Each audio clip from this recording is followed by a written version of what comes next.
As the Spirit was moving over the water, Spirit, come move over us. Come and rest on us.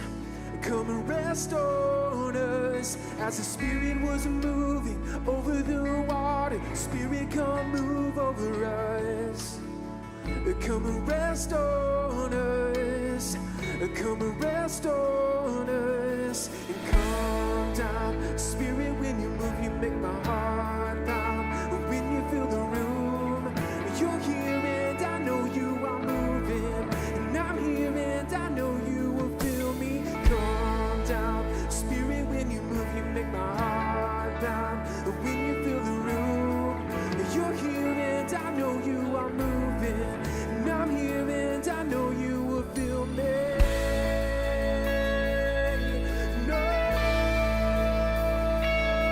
Would you meet us here, God? Would you meet us here now?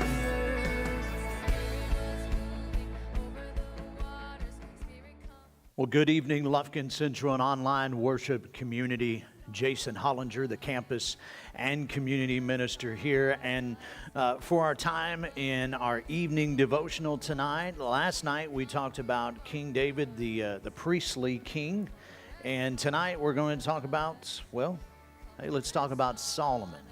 And King Solomon, the wisest king in the Bible, and just the books that are attributed to him. And hey, it's just a great follow-up to David, since, well, Solomon did come after David as the son of King David. So we're going to talk about Solomon tonight, right after this time in worship. Oh, as the deer panted for the water, so my soul longs after you. You alone are my heart's desire, and I long to worship you. You alone are my strength, my shield. To you alone may my spirit yield. You alone are my heart's desire, and I long to worship you.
sin upon that cross, and I'll never know how much it cost to see my sin. Oh, would you stand and sing that with me? I'll never know, and I'll never know how much it cost to see my sin upon that cross.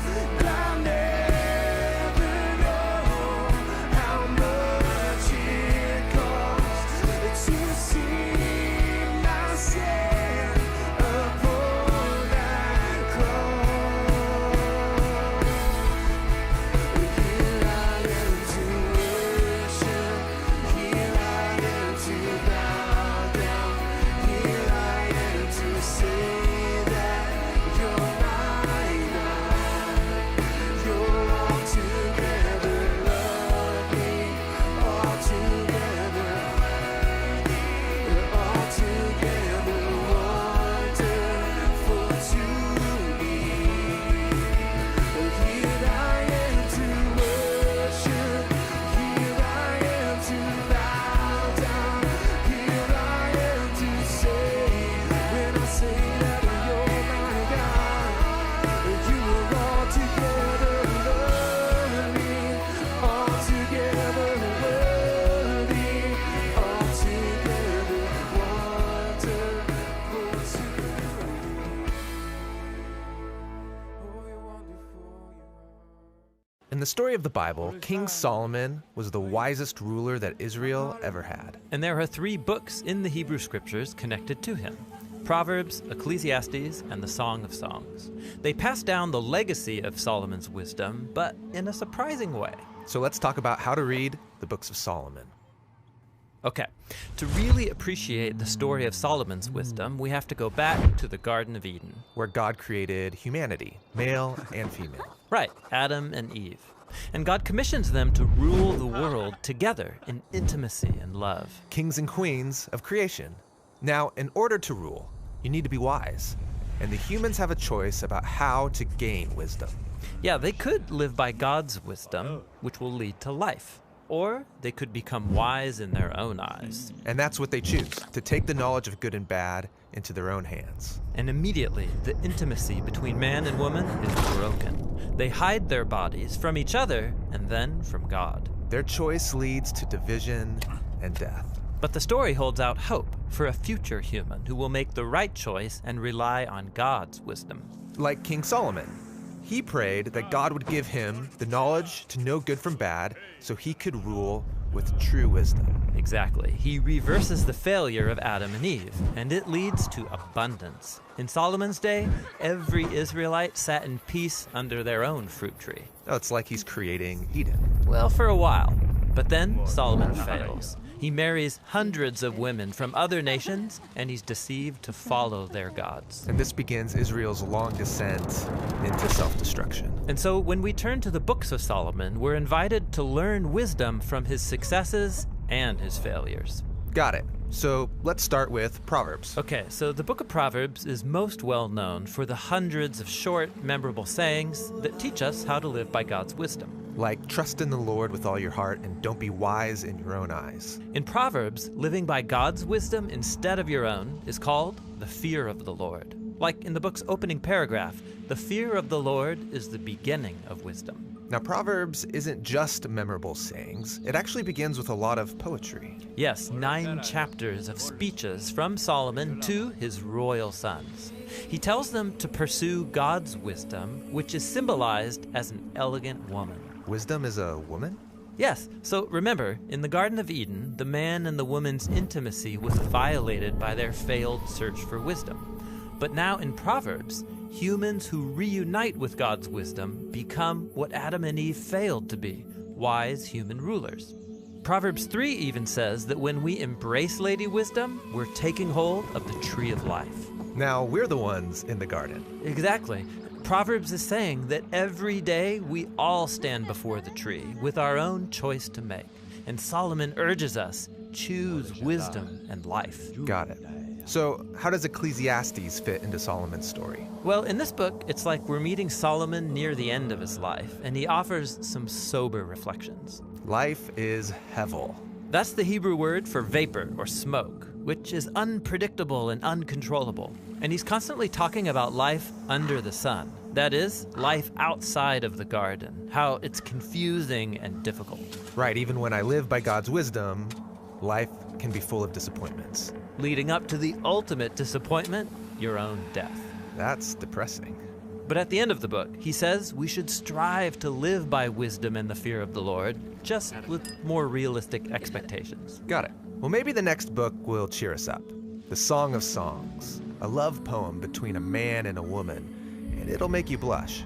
Yeah, on its basic level of meaning, this book is racy Hebrew love poetry. But remember, in Proverbs, humanity's pursuit of wisdom was portrayed with the symbolism of a man pursuing a woman in a garden. But in this song, it's the woman who's searching and longing for her lover. Yes, it's a poetic image of Lady Wisdom pursuing us so that we can have life. In fact, the song ends with a poem about how this lady's love is more powerful than death itself. So the song works on two levels. It's celebrating humans' desire for intimacy, And saying that that desire points to humanity's ultimate purpose, to be united with God and His wisdom. so we can rule, united with each other. Exactly. This is why the song ends with the man and the woman united in love under a fruit tree. So the story of Solomon and these three books invite us to see ourselves within the whole biblical story. Yes, they're about how God designed all of us to rule the world by His wisdom, so that we can all find true life.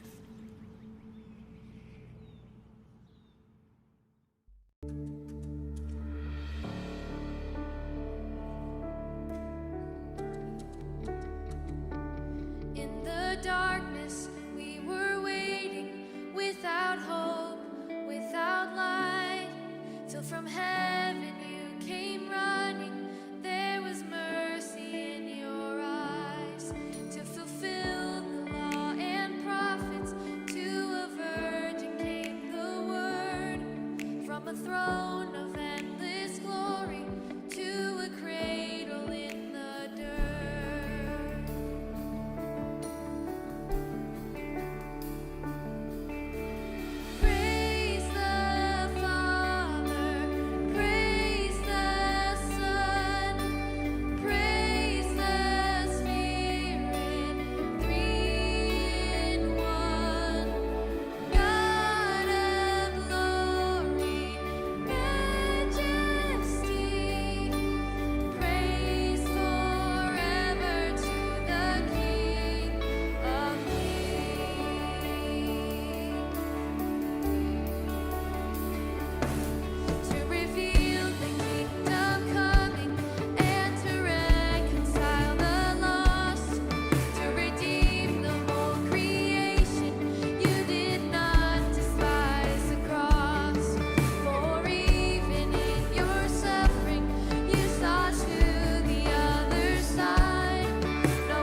blame.